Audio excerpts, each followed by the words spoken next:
Welcome to Creatives Grab Coffee, the podcast on the business of video production. Creatives Grab Coffee is hosted by Dario Nuri and Kirill Lazarov from Lapse Productions.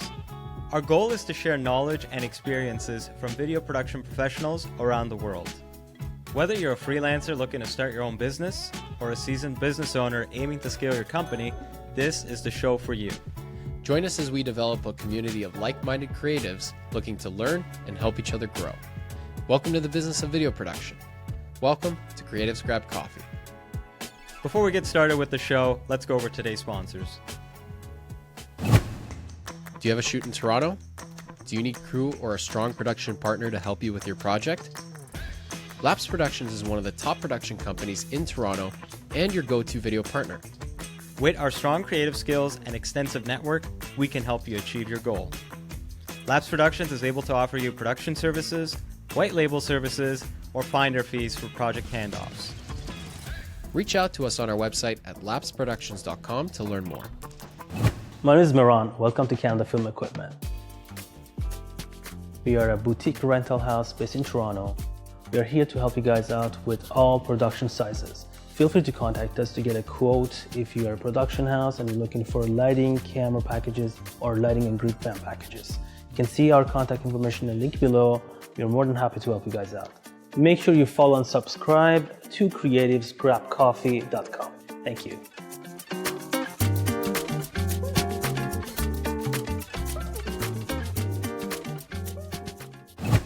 Hey, what's up, everybody? I'm Matt. Welcome to Audio Process. We are a boutique audio company doing location sound, sound design, post-sound, ADR, Foley. We service equipment. We do all your audio needs here in Toronto. We got you covered. Come on down, audioprocess.ca. Don't forget to like, follow, subscribe, and all of the other internet things to creativesgrabcoffee.com. They'll be waiting for you. I'll be waiting for you, and we're all going to have a real good time. And now, let's begin the show. Hi everyone, welcome to another episode of Creatives Grab Coffee. Today we have Zach Shapiro from 100 Seconds, who's based out of Portland, Oregon. Zach, welcome to the show. Thanks for having me. So let's just start with a little bit of a background on who you are, how you got into the industry, and how you started your company. Okay, cool. Well, my name's Zach Shapiro, like you said. My company's called 100 Seconds, and I got into this business through food, actually. I worked in restaurants starting when I was 14 years old. I grew up in Idaho, and I started working at a Chinese restaurant, and I worked in restaurants for 20 years. And the last restaurant I worked in, it was in Rome, Italy, and it's a really cool program. It was started by Alice Waters, and you know, it's the whole farm to table situation. And so I made a documentary about it, and that's how I got to where I am today. Now, the story of how you got into that documentary thing, you mentioned this during the pre-interview. I thought it was pretty interesting. Do you want to dive a little bit deeper into that? Sure. I mean, you know, through working in restaurants for so long, I read this book called Fast Food Nation, and it really kind of opened my mind and my world into how the food industry really runs and how much corruption and just how many terrible things happen with all these things that we put in our bodies every day, right? We eat 3 times a day, or I do anyway. And yeah, it kind of blew my mind. And so then as I was working in more and more different restaurants, I, was just following, food and where do things come from, and started to get into, knowing about farmers and agriculture and just really, following food products to their origin. And so when I started cooking at the Academy, it was like the perfect example of this. We had relationships with all these different food producers, and so I had this idea, like, oh, if we made a documentary about this would share this idea of how important supporting local agriculture is. And so I raised $11,000. This is 2006 or 7, I think. So this is pre-Kickstarter, right? So I got 333 people to donate $33, And so I raised like, yeah, I don't know, it was $12,000. And then my buddy in New York, he had like all the gear we needed. And, you know, I pitched him on the idea, and he spoke much better Italian than me. So he was in. And then we recruited a couple of friends, one living in Germany and then another from New York. And, yeah, so we spent 2 weeks just traveling around Italy and filming, you know, four different producers and then a bunch of people at the Academy. And, you know, I thought we would have the video. I was like, oh, we'll screen the video at the Academy before we leave. And, you know, my buddy was like, no, don't say that. Don't say that, you know. And it took like 2 years to edit. I had no idea what I was doing. And, yeah, so it was quite an experience. And so, yeah, it took 2 years. Like I said, it's a 13-minute film, you know, all this work. And yeah, so then I moved back to Portland from New York, and I woke up one day and I was like, I know, because I was, you know, my lifelong goal was to like own a restaurant. That was my dream, and I moved back to Portland to do that, you know, and I was like, this is going to cost so much money, and I'm going to work so hard, and you know, so many things can go wrong, and it's so much risk, and I'm tired of working in restaurants. And then I woke up one day, I was like, I know, I'll make mini documentaries for small local businesses to help them compete with all these, like, you know, global corporations. Because that's kind of in line with, you know, what I was really focused on at the Academy. And, you know, ever since I read that book, just like supporting our local businesses and our local communities is really, I think that's where it's at. I think that's where we have power, you know, like right now, it's March 2025, feels like I feel kind of powerless in this moment in history. And, but where I buy things, I think is where I do have power. Where I spend my money, that is like I'm voting with my dollar every time I do it, and I'm privileged enough to do that. I know a lot of people don't have that situation, but for me, I feel like it's my responsibility to purchase things that I believe in and that are aligned with my values, and that's how I started working in this industry. Talk about jumping right into like such a massive undertaking in terms of a project, like early on in your career. Like usually when people say like, yeah, you got to do your first short film or your first project, you know, usually it's something that people do local, not something that people do in other countries. And like I can't imagine how it must have been, but I think part of also what makes it doable is like, you know, the young naivety of kind of like just trying to figure it out and go after it. It's a big learning experience, and you got to do it right out the gate. Like, you know, that classic saying, you know, like if you really want to learn how to make movies or videos, just fund one yourself and just go out and do it. You know, you don't have to necessarily just go to school for it. And that's what you did. And now you got good experience, and you're starting to kind of think about how can I start applying this to a lot of local businesses. So with that kind of in mind, and you decided to go in that approach, how did you go about starting that? Because it's tricky to get things kind of rolling as a production company. So what was the first steps for you? Well, the first step was when I woke up, I had this idea. I was like, I know, 100 seconds. We'll make 100-second mini documentaries for small businesses. That's probably not the best tagline. It's the small business, because I quickly learned that small businesses don't have a lot of money, you know.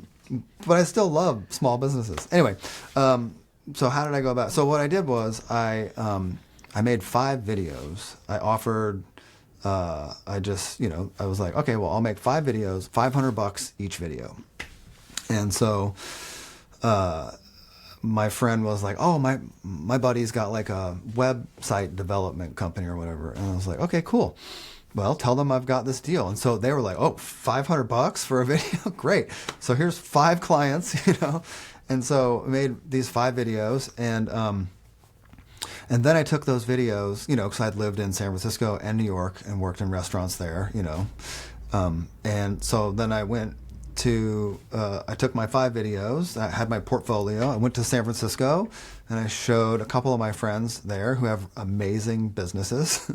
And I was like, hey, video for $500, what do you think? You know, and they're like, sure, you know, $500. And so I made videos about their businesses and then came back to Portland. Now I had like 7 videos, and I had like legit videos, you know, legit businesses, like, and they look great. And then I went to New York, same thing, you know, like went to my old boss. I was like, hey, you need a video, right? And so I made a video for him and this New Amsterdam market. It was an amazing farmer's market that I used to volunteer at when I lived there. And anyway, so then I had, you know, 9 videos. Anyway, so it just kind of snowballed from there, you know, kind of like to your point. You just kind of got to do it, and then it happens, right? Yeah, doing projects for small businesses, I think, is a more common thing early on in your career, because you're basically trying to get a portfolio going, which is exactly what you did. And because small businesses don't have huge budgets, that's why a lot of people who are starting out, it's a good way to kind of gravitate to kind of working with them, because it kind of matches. But also, as you grow as a business over time, you can't build your business around working with small businesses in the long term because of the amount of time and effort it takes to create videos. You know, it's a good place to start. I mean, that's what we did. We worked with a lot of small businesses as we began. We actually Still do now. Still do now occasionally, yeah, depending on the sizes. But like in terms of like with very I guess micro budgets is like a good way to kind of put it.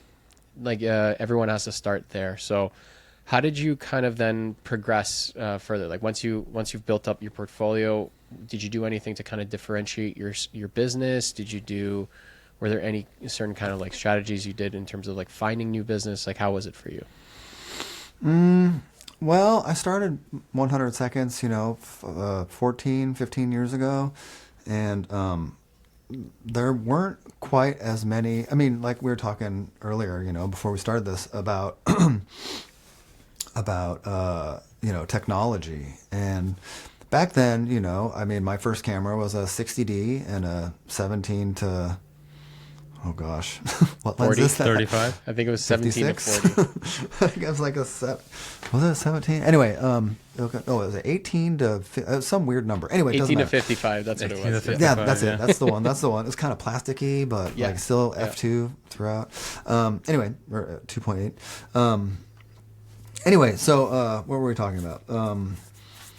You started so off with different. the Yeah, camera, yeah. yeah. Started off, you know, and I think I was kind of like part of that genre of, or you know, group of people who were just like now had gear accessible, you know, because, you know, 5 years before the DSLR revolution, like it cost a lot of money to, you know, and I like, so jumping forward to now, like look at what Aperture's done with lighting, you know, like lighting is so inexpensive now, and cameras have just gotten more, you know, less and less expensive, you know, and like cinema glass is like, I mean, it's just getting more and more accessible. Anyway, so yeah, I think so that allowed, you know, so like I was like young, and gear was like more and more accessible. So I think that is how I really grew, was I was able to, you know, buy like this gear and figure out how to use it, because I was never trained. I never went to school to do this, or you know, I was watching Philip Bloom videos and you know, Philip Bloom. and then the other thing though, is I got a job, you know, so I would just go by myself every time, right, and just do this, and then I got a gig making workout videos, and they were like, the lighting has to be, you know, we want the lighting to be really good. I'm like, okay, sure, yeah, got it.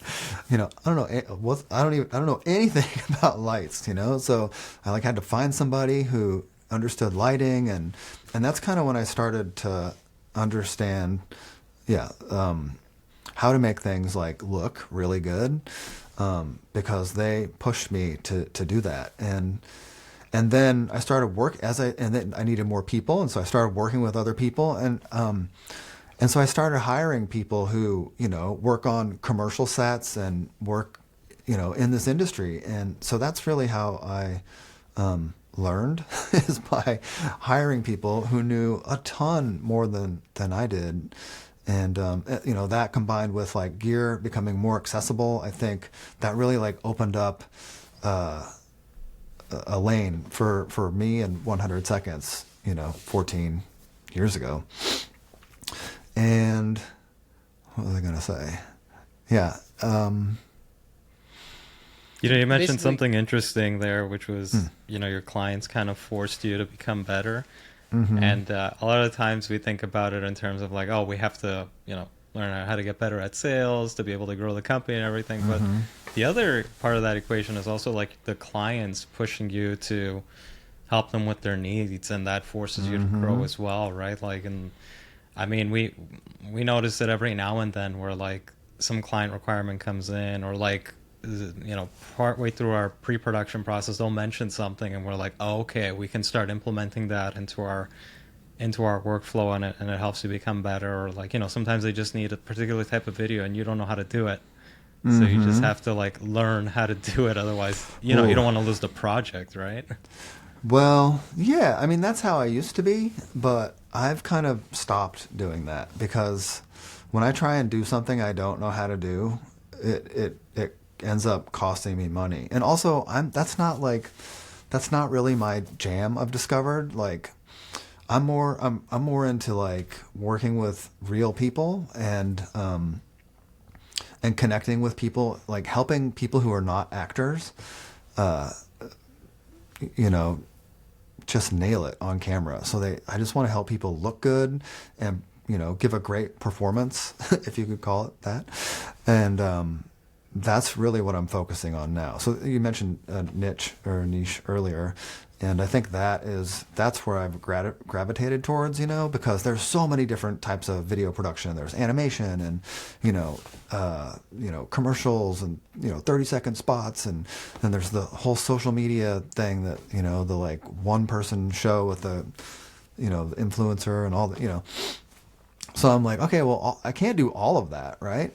And so what I've kind of narrowed it down to is these short form documentary style storytelling, and really helping non-actors just kick ass in front of the camera. And so, yeah, that's been kind of cool to find that path and not take every, because I mean, I take commercial thing. I mean, sometimes it's fun, like, and it's like doable, but like, I don't know, writing a script and, the set deck and, art direction. I mean, just, what are people going to wear, and actors. And I mean, that turns into like a huge thing. And a lot of times people don't understand how much work it is, and they still want to pay you for like this, very small budget. And so Yeah, I think it's tricky. I don't know. How do you guys deal with that? I mean, you're right. Like, you don't necessarily always have to take on all the different jobs, and it's good to kind of find different types of content that you're really good at, because then you're able to kind of sell that a lot better with the people you work with. Like what Dario was mentioning in terms of like little things that you learn is that like every project is a little bit of a collaborative process with clients, and sometimes like a little requirement that they might have, or they might push on a certain idea, even sometimes where you may not see it at first. They might once you start implementing it, then it becomes something that helps elevate your content over time.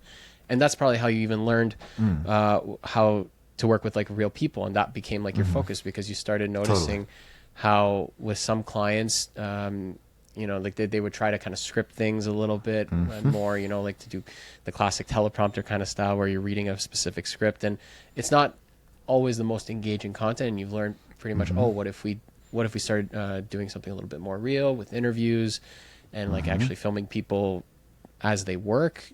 You start to tend to like pick up a few different things. So essentially it's a one big collaborative process, and that's how you grow as creators over time as well. Yeah, like an example I was thinking of was like when we got asked to do like a green screen project. That was like, we hadn't done one before that, right? So we're like, we said yes, because I was like, how hard could it be? Like I knew at one point we would have had to do it and figure it out anyways, but it was like the client that kind of pushed us to learn that and do it, right? Like they didn't know, we didn't know at the time, but like it's easy enough to figure out, and it was something that it forced us to grow and just learn how to do that.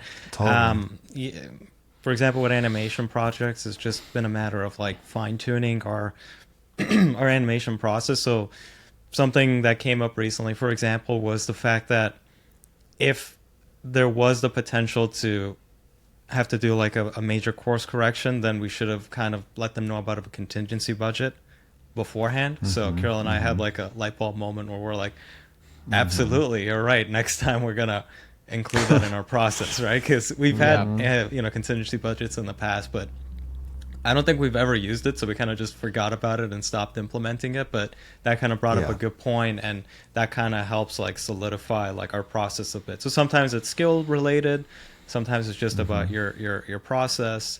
But that's kind of what I was getting at in terms of like for sure. You mentioned like trying to decide on those projects. With us, I think we haven't really turned in. The only thing, to be honest with you, that we have turned away is time-lapse related projects because we just don't have that experience. I really don't know how to go about that. We did meet someone on a shoot that does have experience with that, so I think our process going forward with...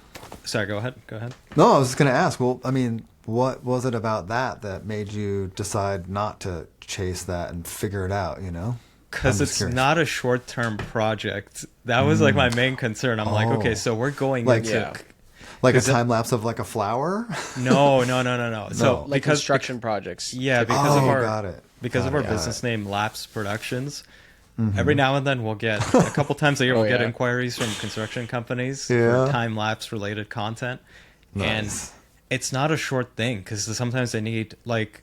The last two that reached out, it was a demolition project. So it's like, and it was taking course over a couple of weeks. So I was like, like, okay, so I'd have to go to this place, set the camera up. And I was talking to someone who might be actually coming on as a guest. They're in the mining industry. They do time-lapse projects. And he was telling me how he does like his setups and everything. And I was like, okay, this is way past like what we do, because what he does is like very custom, and I was like, okay, we don't like I really don't know how to do that. It has to be something that we kind of would have the skill set to be able to do. That was like engineering stuff. I was like, I don't know how to do that stuff. A lot of like time-lapse related projects, you have to have very custom type builds where you have like a camera set up within like a certain Pelican case or something that protects it, but it can still see outside. You have to set it up in an area where it's not going to be touched. And then also, like, you have to leave it there running for weeks or months at a time sometimes.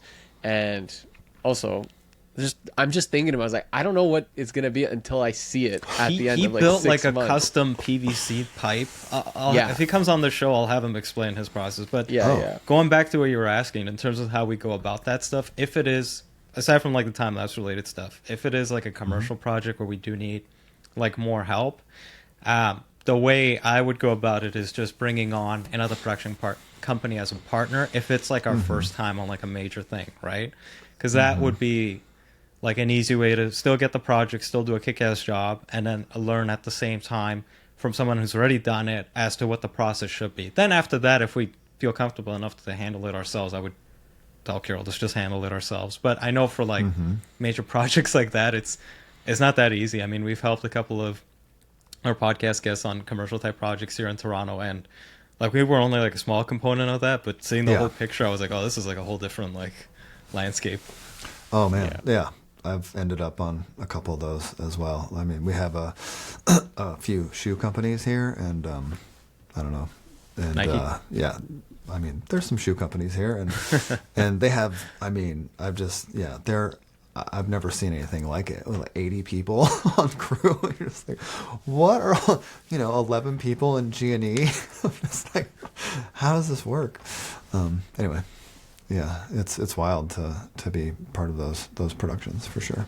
Yeah, they're fun, the key thing as a business is like if you're going to take on something new that you haven't done before, just also understand like if you're actually able to figure certain things out. Because look, we're in a business where you're going to learn as you go. You're never going to know everything right out the gate for every project that comes in.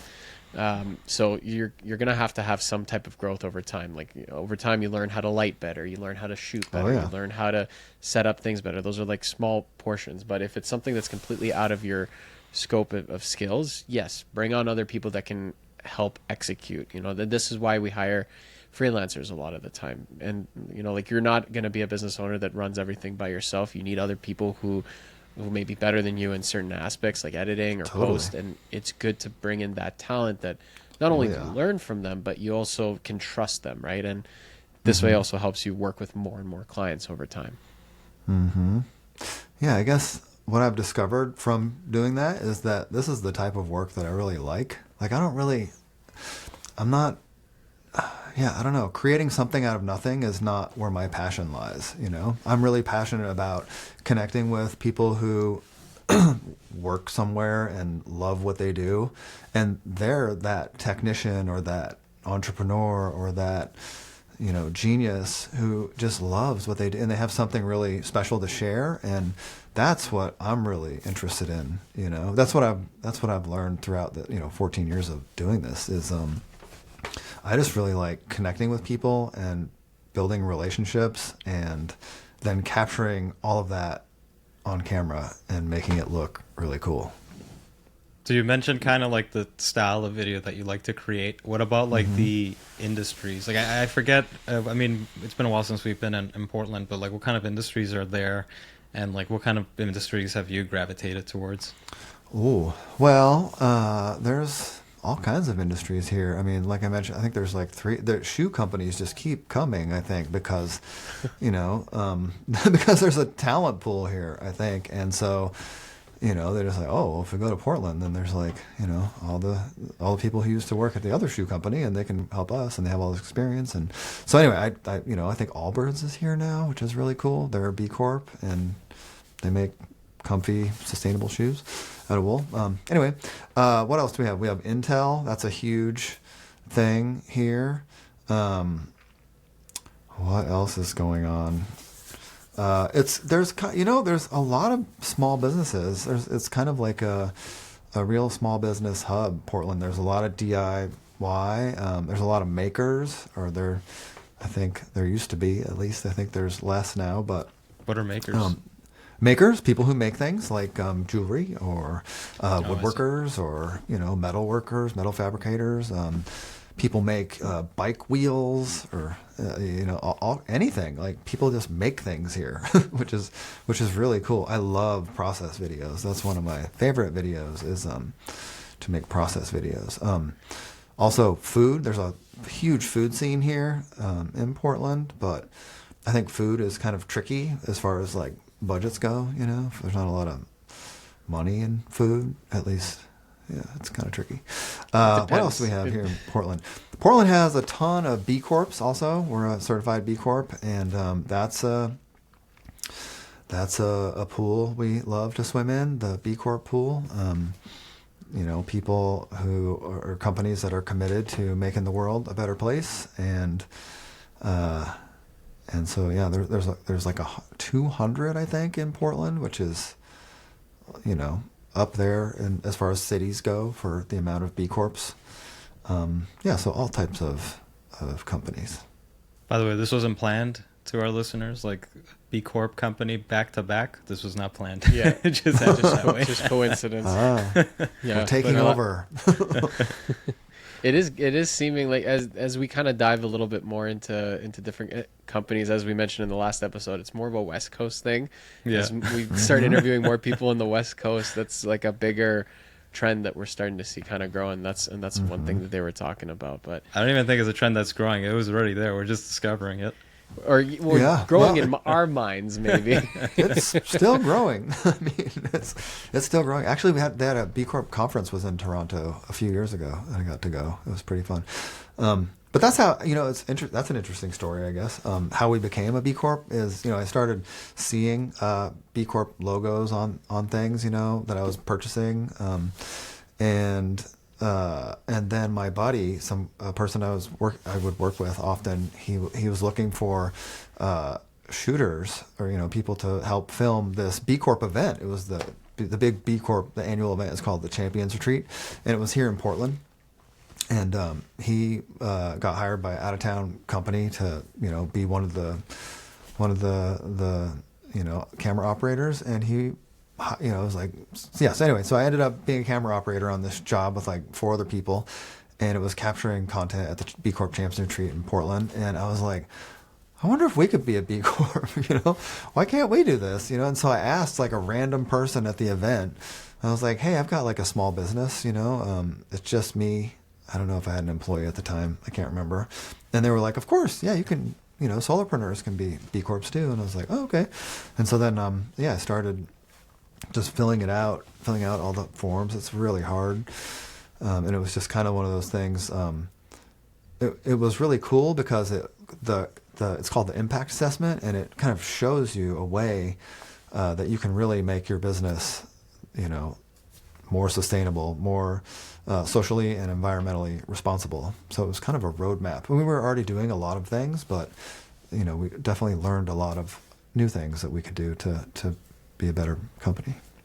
Is it hard because it's just time consuming to complete, or is there like another component that's more complex?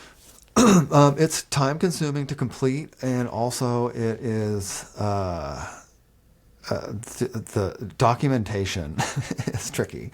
Like if you check the box that like a certain percentage of all of your local, all of your suppliers are local, then you have to prove it. So you have to like print out, you got to go through your P&L, all your suppliers, print it out, and then add up. It adds it up for you, but then you got to like, okay, who's local, and then get the percentages.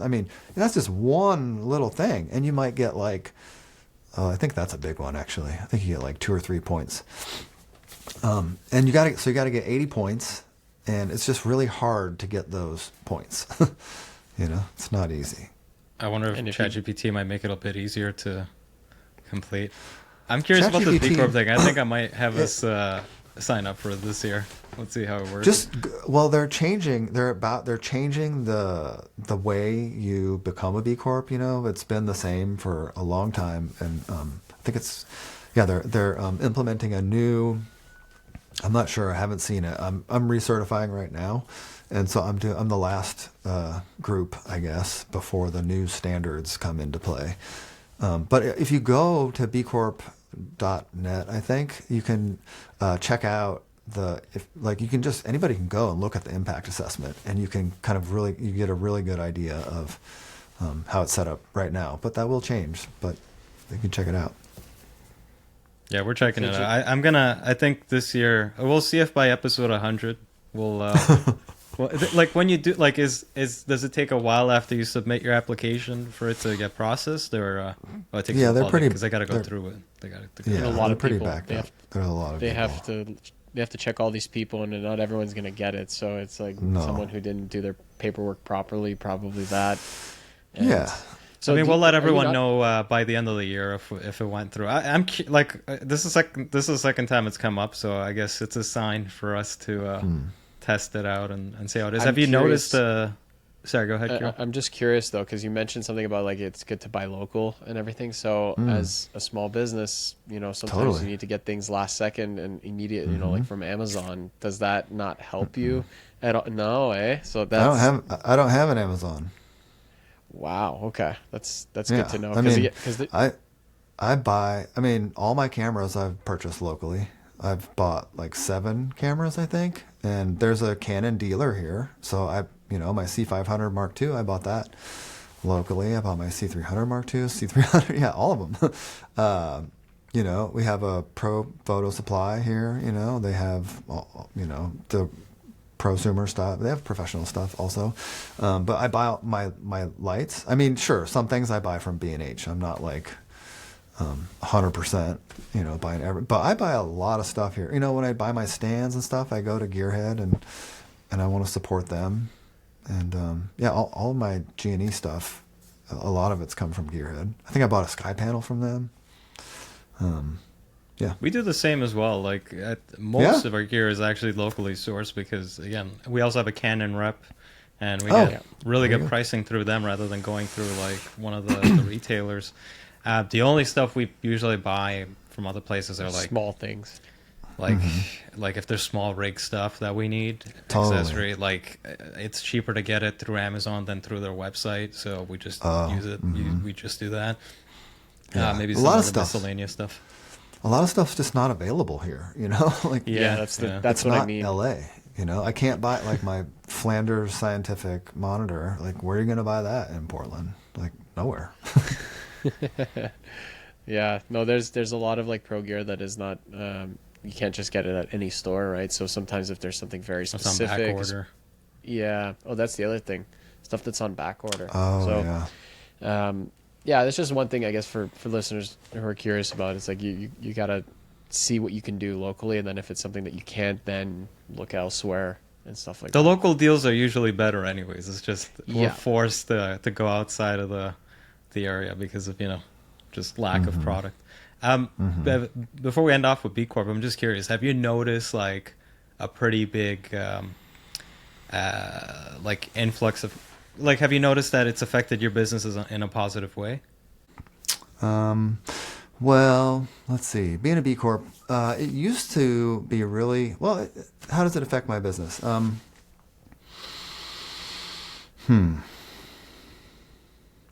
I mean, it's a great way to connect with other like-minded businesses to work with, but also whenever we hire people, it's a huge, people are like, oh, you're a B Corp. Oh my gosh, I love this idea of B Corp, and I would love to work at a B Corp. Everybody wants to work at a B Corp. So it's not just for networking with clients, but also for talent. Yeah, for sure.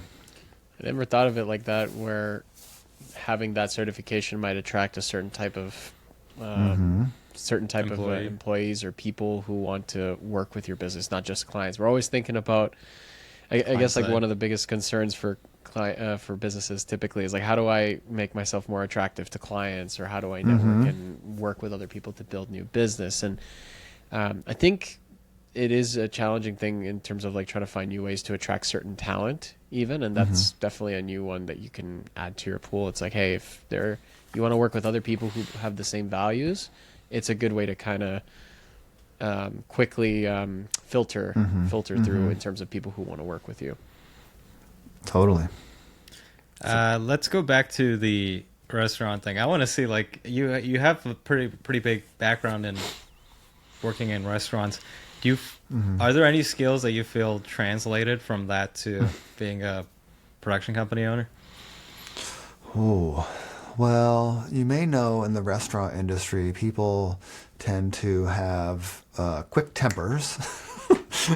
I've seen them there. Is that a skill? Is that a skill? That or? does not translate well. But I We've mean, seen the bear. yeah, exactly, like the bear, yeah, it's not good on set. But I think there's a few correlations, I think, between restaurants and this, film production industry. One is like you have the front of the house and the back of the house, right? Like you have the cooks and the prep cooks and the chef and the sous chef and, the whole kitchen team, and they're like kind of in their own little world making food, and then you have the front of the house, right? So there's like the door person, the manager, the general manager, the waiters, the bussers, the, wine person, and I feel like with production, kind of like there's like the camera department, and there's, the G&E department, and there's kind of this whole back of the house, and they kind of, they're putting up stands and, whatever. And then there's like the front of the house is the talent and the director, the producer and everything. And, it's more kind of what you see, what the customer sees, which is like the viewer. And so I think it kind of runs that way too. And I think like with restaurants also, there's like, some restaurants are really back of the house heavy, like the chef like runs the show. They dictate, like, hey, there's no substitutions. And that's just the way it is, But like other restaurants, more front of the house driven, they're like, we'll do anything to make you happy. You know what I mean? And they're more like service driven. Not to say that, there's some that don't, do both, but I think there is like this, also, for film production, sometimes the DP is just like, I'm in charge and we're going to do everything this way. And, sometimes they push around the directors, I've seen this happen before. And so, I don't know, it's kind of a interesting dynamic between the two, I think. I like what the about like correlation. skills wise? Like, is there anything that's helped you from? Skills wise, I would say, well, I was a server in New York City for, many years. And, when you have a 7-table section and 4 tables sit down at the same time, multitasking is a skill that, that is transferable to almost any industry, I would imagine, but especially this one, because, sometimes you forget to plug in the computer, and you have to, I don't know, there's there's just like a million things going on set, right? And so to be able to kind of have all of those in your mind and delegate, some of them, I guess delegating is probably the biggest one, just getting all of the things that need to get done and, delegated or organized in a certain way. And I think that's very similar to waiting tables. I would actually just say though is that it's actually client management is probably the biggest one that you learn. Oh, for sure. That. Not just delegation, but actual client management, because you see it all the time when you go to a restaurant that is really busy, and your server may not come to your table as often, and then the client experience kind of diminishes, as a result of that. If they're not coming to check on you, check your order, or ask you in time, you end up waiting 20 minutes, 30 minutes to actually even get your order in, is not a good client experience. And so that is one transferable skill that I think is the biggest across a lot of industries, is how do you manage your clients? How do you manage the client experience? Totally. Yeah. You gotta, somebody emails you, you better email back within 2 hours, right? I'm surprised you didn't say editing as well, because when you cook, you're kind of putting for sure food together, and editing. Oh yeah, I mean, there's so many analogies. If you when you're out filming, you're gathering the ingredients, right, and then you bring them all back, and the editing is foraging just for the kitchen. shots. Yeah, exactly, totally. Oh, let's get the salt. So there's so many different analogies between the two. What was the other one? There's another one. It'll come to me. I'll remember in a sec. But so are you now just by yourself, or do you have a bigger team of people that you work with on a permanent basis? Right now it's just me, but usually, back in the day we had. I mean, I was doing what I was talking about earlier with the when I kind of first started, I would have 10 clients at the same time, maybe more. And it was just I just had a spreadsheet and kind of customer service, and I would just and it got to be so busy. That's when I had to start hiring people. And so I had an editor. Editor was the first person, just a contractor. Cause I was like, I didn't know what to do. And my friend was like, you need an editor. And I was like, I do? What do you mean? And they're like, talk to this person. I was like, okay, cool. And so they came and they edited it. I was like, wow, this is great. I don't have to edit all these videos. This is amazing. Anyway, then cycled through a couple editors, but then I worked with one editor for 11 years. Yeah, Danielle. And Danielle just left. And so now it's just me. And so now, so it was freelance. It was freelance. Still a freelance basis. It wasn't you hired any permanent employees. She was an employee. I had 3 employees at one time. Oh, okay. Yeah, totally. But yeah, there are a lot of video production companies in Portland. I'll tell you that. So now I'm just hiring contractors. Right. So what made you feel that it was no longer valuable to have people on at a permanent basis versus freelancing? And also first, what was you kind of mentioned the need. You needed people to support you because things were a little bit hectic. So what changed then for you to kind of revert back to just freelancing only? Well, less work. Oh, yeah, I guess. Well, you said competition's high in Portland, right? So it's pretty high. Every week I get an email. Hey, I just moved to town from LA, or I'm a DP or whatever, or I'm a director, or I'd say once a week. I get an email, somebody's moving here. So there's a lot of it's pretty saturated pretty saturated market, I think. So, because you're in like a saturated environment, like how do you kind of like deal with that situation? Yeah, I'm trying to figure that out. So one thing is, differentiating ourselves, like really trying to focus on, this niche of working with non-actors and really helping them succeed in front of the camera. Just really developing systems and processes to make that a reality, and really be able to help people. That's one way. And then, scaling back, so I can survive, because I can't, and as a B Corp, like one of the things, is one of the sections is the employee section. And, it's like, okay, do you provide full coverage health insurance?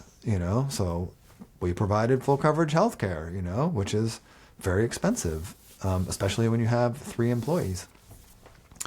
How much PTO do you do? Okay, we'll have 9 PTO holidays. How much, regular PTO do you have? Okay, we'll have 2 weeks of regular PTO. How many volunteer hours do you cover for each employee?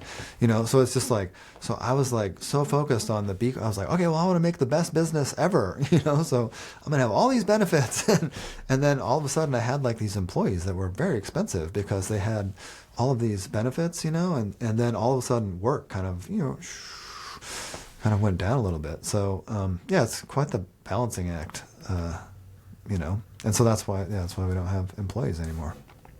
Interesting. You need to be adaptable, and you need to be able to make sure the business survives. And then if you keep taking on too many expenses, that even though a lot of them are nice to haves, it's great to work with people on a permanent basis, and grow a team. But if the market dictates, demand is going down for video, or it's being spread around to so many different companies, you have to figure out a way to make yourself nimble for those quieter times so that you can survive and keep pushing forward for later. Because if your business goes, anyone that you hire on a freelance, they also miss out, right? Like that's the other thing. Like a lot of your go-to freelancers, they're also in a way relying on you, not as an employee, but because you work with them so often. It's like if your business then goes, then they're also going to suffer. It's almost like a snowball effect. If you're not careful with your business. How do you? Is there anything you're gonna do different going forward? Because like you did grow to, I forget, 3 or 4 employees, and then you had to scale back down to just yourself. Is there something you learned from that experience that you won't do or will do? Let people go much sooner. I held an employee for a long time, and I was just like, it's gonna get busy, but it never happened, because I kept thinking about those times when I literally had 10 different clients with multiple projects for each of them,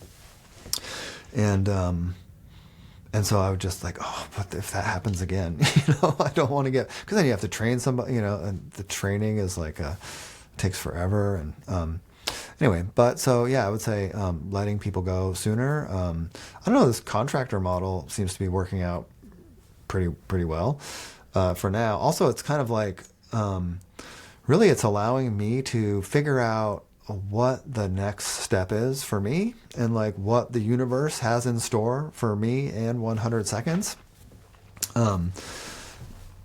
So I think it's kind of like a bummer on one side, but then there's also this huge amount of freedom on the other side. If I can be flexible and just okay, we're going to be a little slow for this month or that month. Maybe I'll go to Mexico, or maybe I'll make a movie. I have 1,000 ideas about different movies that I would like to make. So, I'm kind of starting to lean into that a little bit more as well, because I have all this gear, and I have a lot of ideas, and so I kind of want to maybe explore that. Kind of like the first, going back to the first, how it all started, right? Back in Rome at the Rome Sustainable Food Project. Well, now you're in your friend spot, so you need someone to approach you to say they want to do something, and you're like, well, I have the gear, I'm on board. Take a chance on a young Right? kid, kid Totally. who has an idea and a vision. It's like, all right, let's Totally. do this, right? Totally. One thing I wanted to touch on before we move on to the next thing, though, is that like when you noticed the sales started slowing down, do you think you were maybe too late to focus on, like you took too long to focus on reach, increasing your sales numbers and whatnot, or like were you relying a lot on inbound stuff? Yeah, relying on inbound stuff. Yeah, marketing has never really been my cup of tea, so I think that's another danger zone. Yeah, but repeat and referral, is really how we get a lot of work. So I guess the lesson there was like maybe like in those situations, especially if you have like employees who, it's a good idea to maybe look forward and go like, okay, if I sense that something's not, like if sales are dropping, that's like your cue, I guess, as a business owner to like really get on top of that and make sure that it will be coming in. Because again, even with our industry, like it's a very slow process. Like even if you do get in touch with someone, it might be a couple of weeks or a couple of months before you actually close the project with them. So you got to start laying in those foundations early. Or years too, yeah, that's right. Totally. I can't tell you how many times I've met somebody and then 2 years later they hit me up. I'm just like, oh, awesome. Yeah, but I think forecasting, just like really looking into the future and really kind of mapping it out. Okay, wait, so I'm going to spend this much money, I need to make this much, it's a whole, yeah, right? Owning a business, that's another, that's also in a restaurant, right? All the money stuff. And it's real. It becomes real fast also. So, yeah, I'd say forecasting is also important.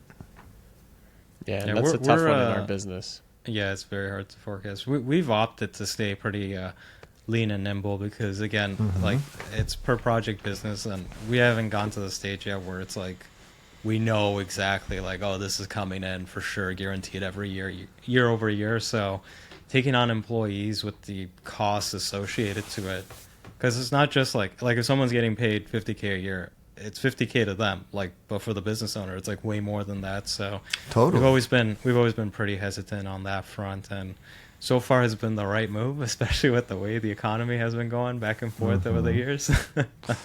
That's the other thing, like I talk to so many people around town and everybody's just like, it's so slow, It's not so, yeah, it's like, it's competition. And then also like, what's the first thing to go when the economy is uncertain? Marketing, right? People just companies stop investing in marketing. So yeah, it's really tricky. Which is funny because they should double down on marketing when people stop spending to try to force them to spend. Yeah, it's kind of ironic in that sense because like spending the money on the marketing kind of like pushes everything else, right? It in a way it is the thing that can stimulate the economy because it's showing how it's generating attention with audiences and businesses, and if it gets slow and you stop with your marketing, then you're basically giving yourself a huge gap of no engagement with your audience, and that's detrimental in the long term. So it's like a very quick cost-cutting solution, but it's not the best long term, right? So like unless you're seeing that, I don't know, it's just an interesting kind of way the industry works, right? People when things are slow, people try to figure out how to cost cut, but then I get it, like I mean when the video business is slow this year, Dario and I have been looking at very little things that we can cut out of the business that we don't need, and it's just like, yeah, we could probably get rid of this, maybe in that sense it works, but we wouldn't get rid of anything that is going to hinder our business, right? Like, for example, Frame.io has become such an important tool in our business that we have to pay money into every month. Oh, totally. Like, just because the economy is a little bit, or like the business is a little bit slower in terms of what's coming in, you shouldn't be doing any kind of cost cutting that disrupts your processes and the flow of your business. Because if you do that, it becomes a lot harder to kind of get everything right back on track. Totally. Yeah, how's it been for you guys? It's been the same as last year, to be honest with you. Like we noticed the slowdown in 2024. 24. Yeah, 2024. 2024. We noticed a slowdown, and then this year looks to be about the same. It's definitely not popping like Well, it was last- in 22 and 2023, but Last year we didn't have as much new clients, but we did get more business from some existing clients that kind of kept us afloat.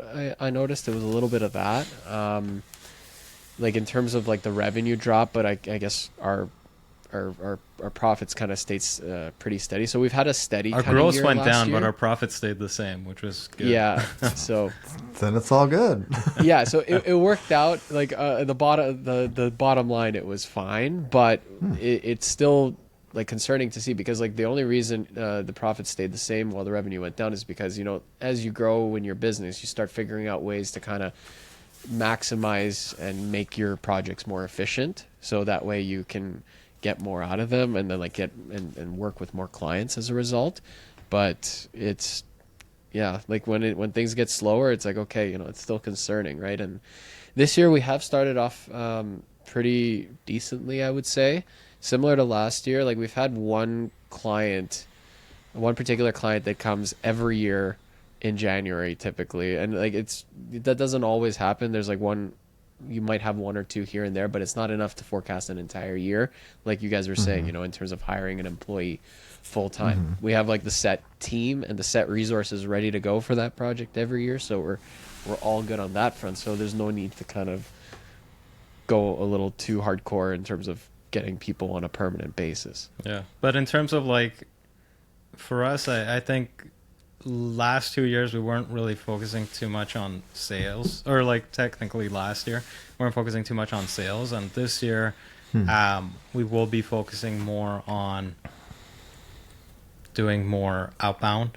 stuff instead of relying a lot on inbound. So again, we started up our Google AdWords. We're going to be focusing on LinkedIn, creating posts to generate, you know, just get our names and faces out there a bit more. Yeah.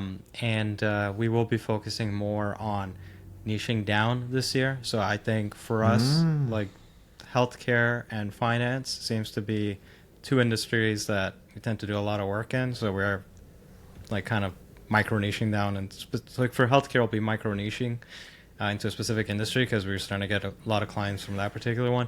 And then for finance, I think keep it more general, but focus more on the finance sector. Obviously, still be open to whatever comes in through the door, because at the end of the day, Carol and I are generalists, and we kind of like that as well. I know a lot of people say, "Oh, it's not good," but for us, like I like being able to work with all sorts of different companies, and then we'll just see. We'll see where it goes from there. Yeah, we're not. I don't think we're in an industry where we're poised to be able to turn away work if it comes up. You know, it's like just because you're niched into one particular industry, if another industry calls you and says like, "Hey, like, are you able to, like, we'll hire you for this project," you're not going to be like, "No, we're not. We only work with finance companies. We don't work with manufacturing companies." You know, like we're not really. Like we're not poised to be able to do that as video creators, because it's like you don't know when the next job is going to come. And sometimes working with companies that you may have not worked with before in new industries open doors in different directions that you never expect, or new kinds of opportunities. Because I remember, Zach, earlier in the episode you mentioned you love processes videos that you create for a lot of your clients. And I can relate, because especially when you're working with a lot of different industries and you learn how they run their business, or how, say if it's a manufacturing company, how they manufacture their products. It's so interesting to see how certain industries work just by doing this content with them, right? Because we have to tell their story and how they work. We learn about them just as much as their audience does as you're creating the work. Totally. Yeah. That's part of the beauty, I think, right? Like going and making a video about something you don't really know that much about, and that curiosity that you have and bring to the project really kind of uncovers things for the audience, right? Because they're also maybe not so familiar with the product. It's like your genuine curiosity going into these projects also kind of reveals itself in the way you tell the story as well. Like I feel the way you approach telling the story for a company that you've been working with for many years is very it can be more strategic and targeted, right? But when you do it for the very first time, I've noticed this with certain clients, like with the first few projects we do versus the ones that we've worked with for many years that we've done multiple projects. The first few, there's I can see a little bit of a curiosity in the work a little bit earlier on, and then later on, it's like you know the business, you know how it ticks, you know what to showcase, you know how to tell that story. So then it becomes a little bit more elevated in a different sense, but that curiosity does kind of show in the first few projects you do. Yeah, totally. Yeah. Okay, so we're basically at the 1 hour mark, so I think this is a good spot to cut it. Before we end it off, though, you mentioned, I think the company name thing you already answered because, 100 seconds, that comes from you wanting to do 100-second videos. So let's end off with something different. You talked about your future goals and everything, but let's talk about maybe what are your plans for this year? What do you want to get done by the end of this year? Gosh, what do I want to get done by the end of this Even year? one I want to thing, learn. it doesn't have to be a big Well, give us more than one, but yeah, at least one. I've got a few things. One of them is learn Spanish. I speak Spanish. Hablo español un poquito, but I really, I kind of speak this restaurant kitchen Spanish, I guess. But that is one of my goals, is to really take Spanish to the next level. I know that has nothing to do with video production, but that is one of my goals for the year. I guess that's a personal goal. Isn't that good for your video business? Because I know over there the second actually. language is Spanish. Now, wouldn't that allow you to get more work? Totally. I mean, I did do an interview in Spanish the other day, and it was interesting, which reinforced this desire to really learn Spanish, because I can understand a lot and I can say a lot, but I can't really articulate what I really wanted to say, especially in that interview situation. But we got through it. It worked. I mean, we got it. It was good. But I think really my goal for the year is to business related goal is to button everything up and just kind of just become more efficient with just the way I do everything, that will allow me to just have more free time, I guess. Or not more free time, but just time to focus on whatever I want to focus on, whether that's making a movie or Spanish or gardening or traveling or... Yeah, I was just in Mexico the other day. Like I said, I have all these ideas all the time, and I just want to take one of them and make a movie. There was I'm kind of obsessed with compost and recycling and garbage, just how that all works in the world. What we buy stuff in this plastic, and then we just throw it in the trash and it goes and sits in a landfill. Here we compost in Portland, which I think is amazing. So we don't really, at our house, we don't generate a lot of trash, because most of the things we buy are compostable. All the food we buy isn't, not all, but a large portion is in bulk or from the farmer's market. So it's just raw ingredients, Anyway, long story. So I was in Mexico the other day, and I was in Mexico City and sitting on the balcony, and this garbage truck pulled up, and there were 3 or 4 people. There's one person inside the garbage truck in the back, and he was opening the bags and distributing everything, and then they had all these different buckets, right?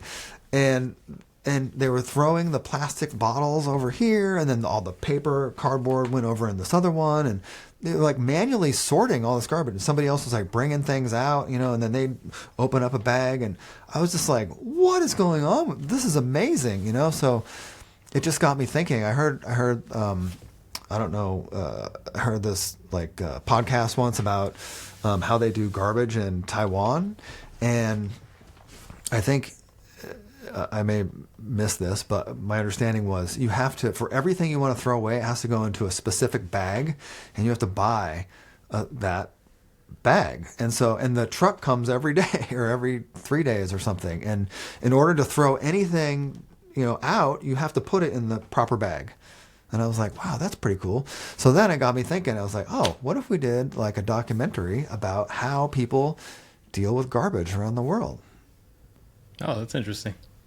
Won't that be interesting? Yeah. That definitely would be, because it's like a part of everyday life that not a lot of people focus too much on, or at least discuss. No. So it would be definitely eye-opening. So essentially, a new passion project is one thing you want to do this year. Precisely. Or I mean, like I want to.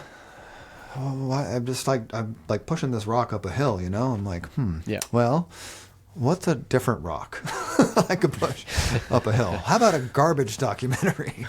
Love it. You heard it here first. You got it. Yeah, but garbage, recycling, compost, like what doesn't get a lot of attention, but it's like a pretty super niche important. topic. Everybody does it though, right? It's very We all important throw things too. away. Anyway, Well, so that's what I want to do. Maybe I'll do that one. That sounds pretty good. I also get like really excited about an idea, and then like we see it. Yeah, we can see Yeah, you like can it see that, manifesting right? in you a little bit. So it's I like haven't good. heard someone I'm this glad that we excited got about garbage for a long time. I know. It's not so much the topic only, but it's also like how he's going to be able to kind of like showcase it. I get that. think about The all comparison think is about what will be interesting, like how different Yeah. countries do it. That's the interesting part. that, and think about all the people involved. Yeah. Yep. I mean, think about all these people who, and then I was actually, I was noticing the other day in my old house, I used to like, sometimes I'd walk out and they'd be like collecting garbage, but they used to run, right? They were like running to like, grab the can and put it over here and do it. And I was just like, why are you guys running? Like I didn't, so I'm just curious, right? Like I have an endless curiosity, but so see, now I've got 3 pieces of a puzzle. Like, why are they running? And then, how they do it in Taiwan and Mexico City.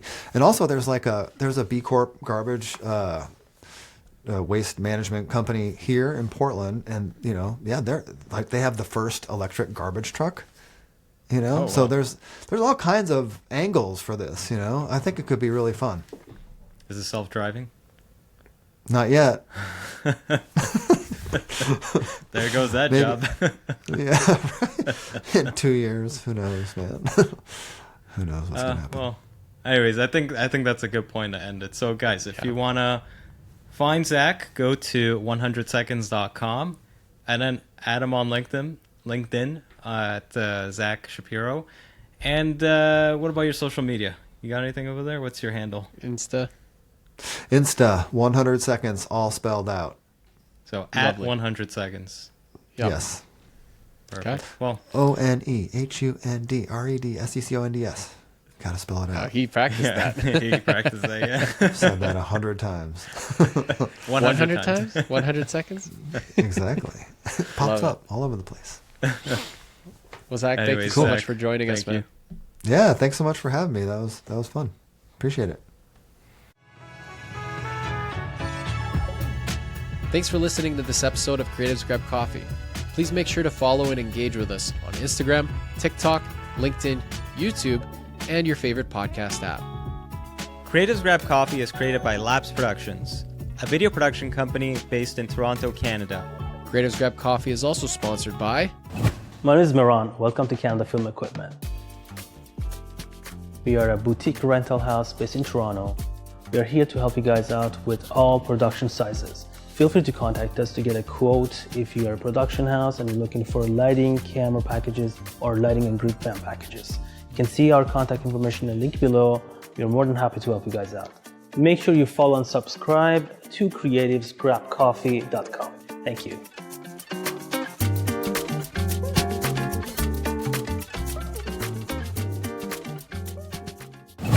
Hey, what's up, everybody? I'm Matt. Welcome to Audio Process. We are a boutique audio company doing location sound, sound design, post-sound, ADR, Foley. We service equipment. We do all your audio needs here in Toronto. We got you covered. Come on down, audioprocess.ca. Don't forget to like, follow, subscribe, and all of the other internet things to creativesgrabcoffee.com. They'll be waiting for you. I'll be waiting for you, and we're all going to have a real good time. Thanks for listening, and we'll see you on the next one.